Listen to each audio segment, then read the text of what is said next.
Hello, everybody, and welcome to another edition of our Brown Bears podcast. I'm your host, Scott Cordishi. Glad that you could join us. The Brown Bears podcast is brought to you each week by Site Specific, a Rhode Island-based construction manager and general contractor as a company. They value respect, trust, responsibility, humor, empathy, and excellence. And a reminder that you can hear the Brown Bears podcast each and every Friday, wherever you get your podcasts. It could be Amazon Music, Apple Music, Spotify, no matter where you get it. I will tell you this, though. We've had a lot of fun doing this Brown Bears podcast over the past academic year.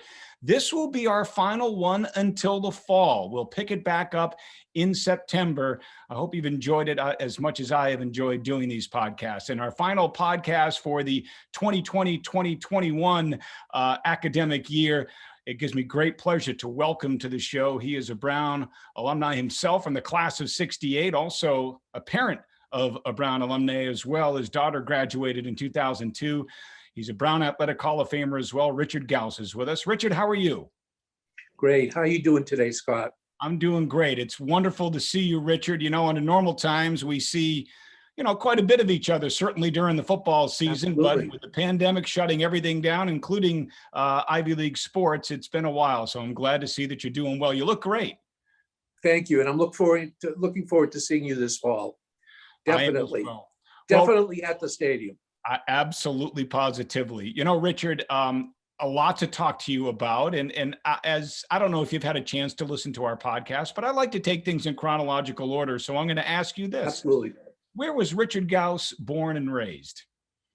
Well, I was born in Boston, 1946, and was brought up in Newton, just a little bit west of the city, not far from Boston College, right near Commonwealth Avenue.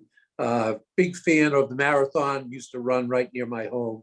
It was a great thing when I was growing up. Went to Newton High School, Newton North, and had a lot of family, and actually my family had a business here in Rhode Island.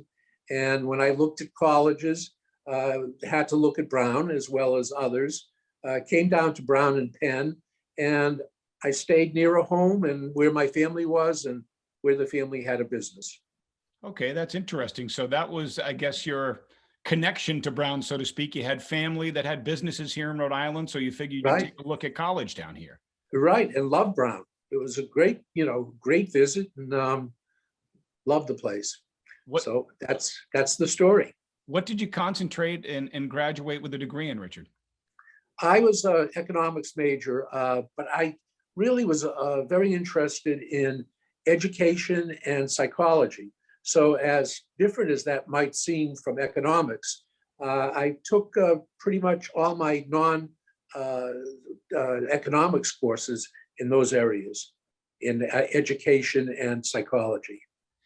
You've been the president of the New England Institute of Technology for almost 50 years now. How quickly did you get into that role out of college? When you graduated in 68, what was your first move? What did you do? Well, I actually worked for the family business in Rhode Island. It was called Rhode Island Trade Shop Schools. It was an automotive school over over near Classical Central.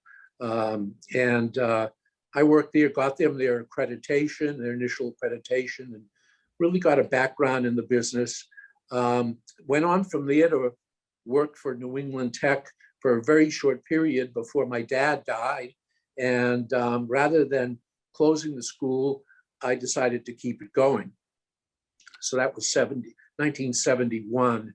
And it's 50 years now. I've been here for 50 years. And what you've done, Richard, I think for those who know anything about New England Tech, is really incredible. First of all, you turned it into a college. And now, if I'm not mistaken, your website says that you have 37 different degree programs, associates, bachelor's, graduate programs. Right. When did you do that? When did you turn New England Tech into a college? The mid 70s, about 75, 76, we got the charter. And then began offering associate degrees. Now we offer everything through a doctorate degree. Wow. Yeah, we have a doctorate degree in occupational therapy. And you have a beautiful building and campus down there in East Greenwich, which Right, is, yeah, it's relatively new, I say. yeah. When was that built? It's actually the original building was built for Rite Aid, the drugstore chain, which was going to have their home offices here. They combined with, I think, with another drugstore chain and didn't need the home office anymore. The interior hadn't been developed at all. So we had a great new building. And we redeveloped it about 10 years ago. So we've been here for 10, going on 11 years. Yeah, it really is beautiful. And Right. what I love about New England Tech is you offer programs that allow people to really get the hands-on experience, so to speak. And I say Right. that, we here at Brown have been lucky. For instance, we televise a lot of our athletic events on ESPN Plus, and a lot of people that help us make that happen are students at New England Tech. They're camera Right. people, whatever the case may be, and that's really neat.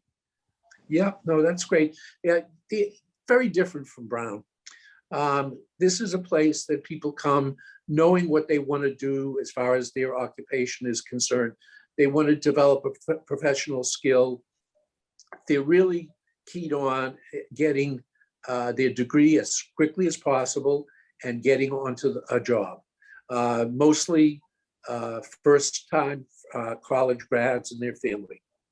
So while you have been very busy running your college, you have also been very kind to stay very close to and have been very supportive of your alma mater, Brown University.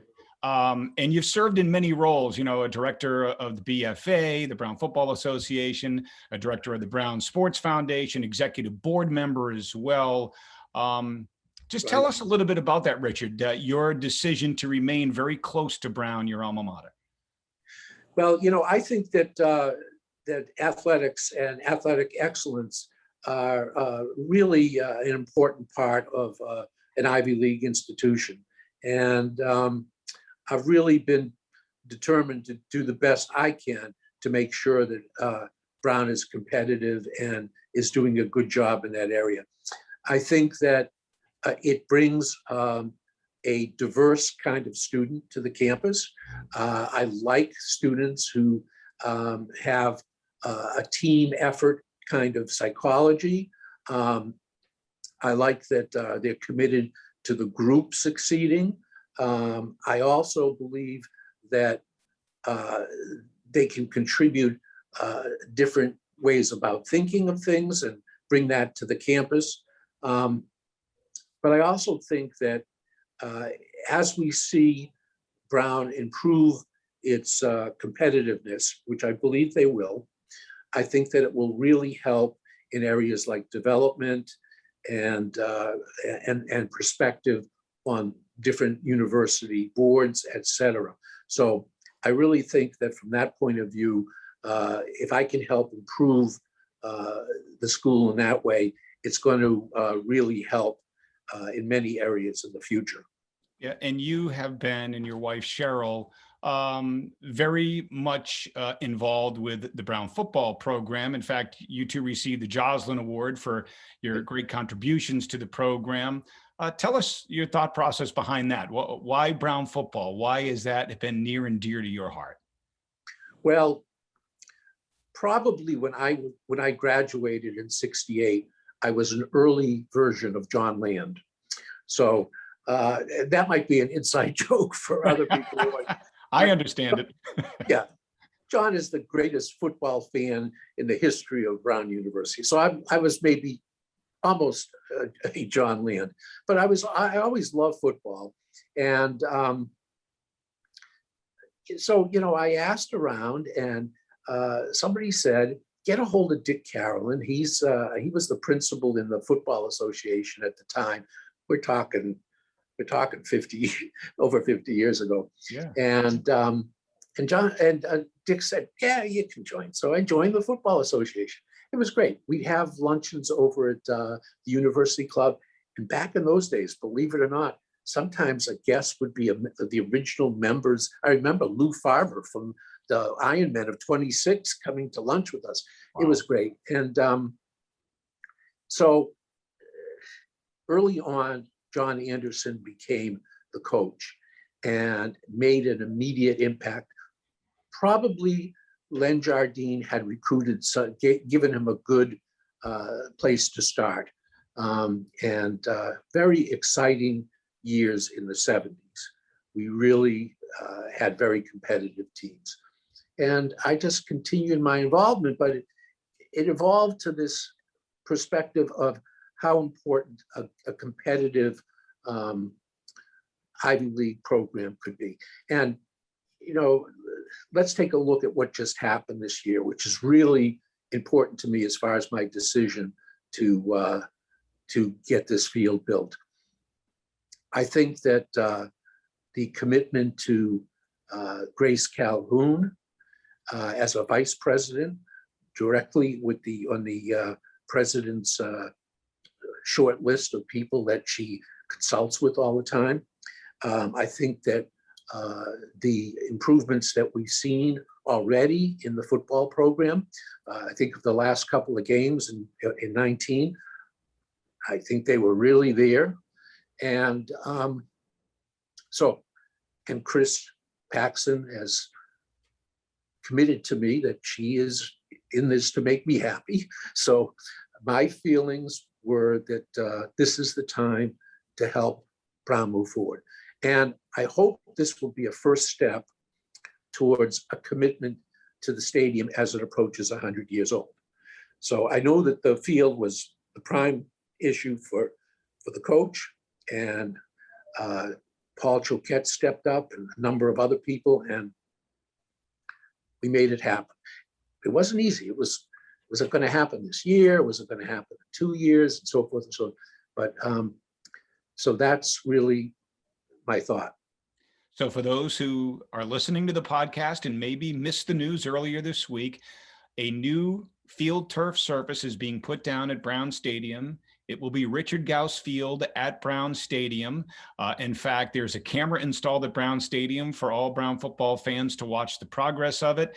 And I know head coach James Perry is super excited about this because, as you know, Richard, his motto is fast. We like to do everything fast, play fast, work fast.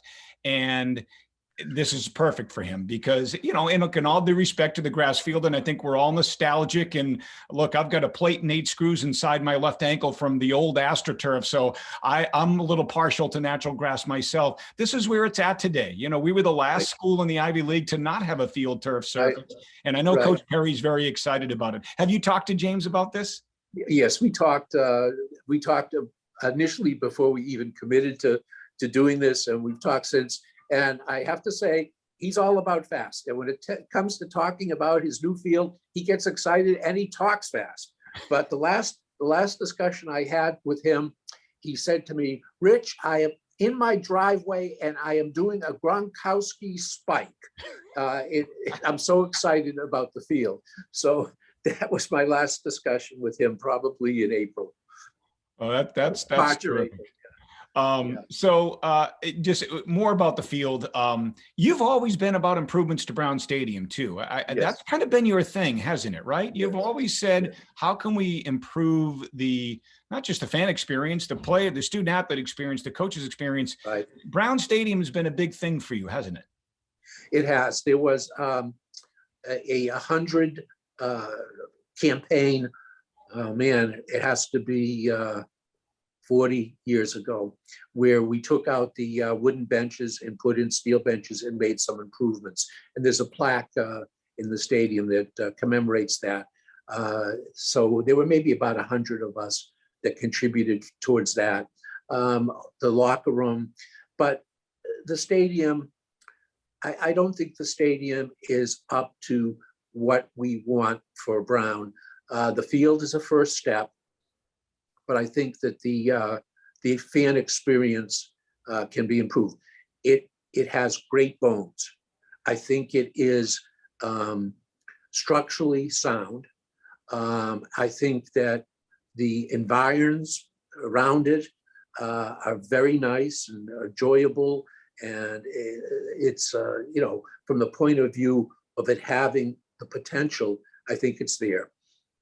So maybe for the 100th, we can look forward to some improvements, maybe lights, et cetera, which I know you're interested in. So that's my thought on the stadium. We should have a stadium that is as nice as our sister colleges in the Ivy League have. And, you look at a place like Dartmouth, for instance, they've done a great job on their little stadium, even smaller than ours. They've just made it into a jewel, and ours can be even better. Yep, I couldn't agree with you more. Richard, I want to go back to something that you said early in our discussion. I couldn't agree with you more. You said, commitment by the university to winning in athletics, and eventually when we do win, and in football, win Ivy championships, that's going to mean a lot because it really galvanizes the alumni base. It brings people back to Brown. It gets them excited about their alma mater. Yes. And look, you were around for 76, 99, 05, 08. You know what that feels like. It feels great. And I couldn't agree with you more. I think the foundation that Coach Perry has laid in his short couple of seasons on the job and how we saw that 2019 season end, we know it's coming. We know it's just around the corner. Yes, he's, you never know in life, but I've been around long enough to have a pretty good degree of confidence that I can tell a winner when I see one. And when it comes to football, Coach Perry's a winner. And you said earlier, in my estimation. I agree with you wholeheartedly. You mentioned Grace Calhoun too, and President Paxson. And I had a conversation with Grace a couple of weeks ago on our podcast. And I said, I am convinced that President Paxson wants athletics to win championships. I truly believe that. And I think our actions speak really loudly, with what she's done. You mentioned the hiring of Grace and giving her the position that that she has. So I think we're going to turn a corner here at Brown and be, I think, a lot more competitive across the board in athletics, I think, in the years to come. Yes, and I'd like to second the motion when it comes to Grace. She knows the score. I had a Zoom meeting with Grace. She knows the score. She's realistic in assessing what's been going on over the years at Brown, and she's realistic about what it's going to take. And she did not come here expecting any kind of a mediocre success. She came here as one of the highest touted athletic directors in the nation, and she came here to improve on that reputation and on her career. She's here for a reason. I believe it, and that's why I'm making this effort for Brown. Yep. Her teams won at Loyola of Chicago. They won at Penn, and they're going to win here at Brown. Absolutely. Richard, I mentioned your daughter graduated from Brown in 2002. What is she doing now? My daughter has 2 young children. She's married. She lives in Wellington, Florida. Her kids are just about 2 and 4. Both of them are September birthdays. She has a horse farm in Wellington. Wellington is the center of the horse universe. It's in the winter, it's internationally where it's happening in the horse world for a full 4 or 5 months. And she's also had successful champions in that it's called the Winter Equestrian Festival. So she's had a number of championships. So she's had a very successful career. I think that she may be looking more towards bringing up the kids than she is to the horses, but she has a few horses that will forever have a home with my daughter. That's awesome. Now, speaking of horses, did you see where some former Brown football players had success at the Kentucky Derby and the Belmont? Yes. I remember a couple of those guys too. That was such a great story. Hot Rod Charlie finished as runner-up in the Belmont last week. So he was hanging in there. The horse that beat him was really an exceptional horse who had a very bad time of it in the Kentucky Derby. But that horse, I think, was the cream of the crop, and Charlie was right with him. Well, Richard, on behalf of the Brown Athletic Department and Brown football, we can't thank you enough for, doing what you've done to get this project off the ground, up and running.